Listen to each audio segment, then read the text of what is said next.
नमस्कार, Bharat express digital देख रहे हैं आप। मैं हूं आपके साथ बबीता रेखवार। भारत को 17 साल के बाद 26/11 मुंबई आतंकी हमलों के मास्टरमाइंड तहव्वुर हुसैन राणा के प्रत्यर्पण में बड़ी सफलता मिली है।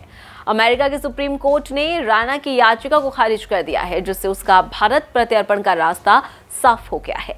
इसे भारत की कूटनीतिक और रणनीतिक एजेंसियों की बड़ी कामयाबी माना जा रहा है। एनआईए और रॉ की टीम अमेरिका में मौजूद। राष्ट्रीय जांच एजेंसी यानी एनआईए और रिसर्च एंड एनालिसिस विंग यानी रॉ की एक संयुक्त टीम फिलहाल अमेरिका में मौजूद है, जो राणा के प्रत्यर्पण की निगरानी कर रही है। सुरक्षा कारणों से उसे एक चार्टर्ड प्राइवेट जेट के जरिए भारत लाया जाएगा। प्रत्यर्पण प्रक्रिया के दौरान सुरक्षा के विशेष प्रबंध किए गए हैं।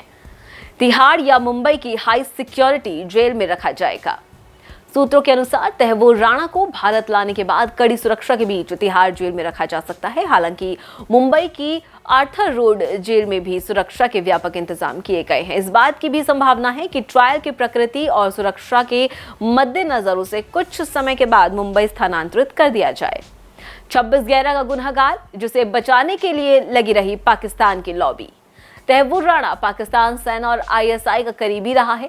उसे लश्कर-ए-तैयबा और हाफिज सईद से भी संबंध रही हैं। राणा ने ही अमेरिकी नागरिक डेविड कॉलमैन हेडली को भारत में रैकी के लिए मदद दी थी, जिसके बाद 26/11 का हमला अंजाम दिया गया था।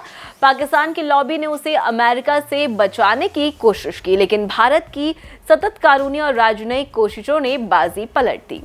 भारत ने कहा कि आतंकियों को पनाह देने वालों को बख्शा नहीं जाएगा। राणा का प्रत्यर्पण केवल एक आरोपी को भारत लाने की प्रक्रिया नहीं, बल्कि एक सख्त संदेश भी है। जो भी भारत की सरजमी पर खून खराबा करेगा, उसे कहीं भी छिपने नहीं दिया जाएगा। पाकिस्तान और उसकी एजेंसियों के लिए ये एक बड़ा झटका है, क्योंकि अब उनकी कठपुतली भारत की अदालत के कटघरे में खड़ी होगी। भारत आने के बाद तहव्वुर राणा से एनआईए और अन्य एजेंसियां गहन पूछताछ करेगी। उससे 26/11 के पीछे की पूरी साजिश, पाकिस्तानी सेना और आईएसआई की भूमिका और अन्य सहयोगियों के नाम उजागर होने की उम्मीद है। ये घटनाक्रम न केवल न्याय की ओर एक बड़ा कदम है, बल्कि ये दर्शाता है कि भारत आतंकवाद के खिलाफ वैश्विक स्तर पर अपनी लड़ाई कितनी मजबूती से लड़ रहा है। फिलहाल इस खबर में बस इतना ही। ऐसे और तमाम खबरों के लिए देखते रहिए भारत एक्सप्रेस डिजिटल। नमस्कार।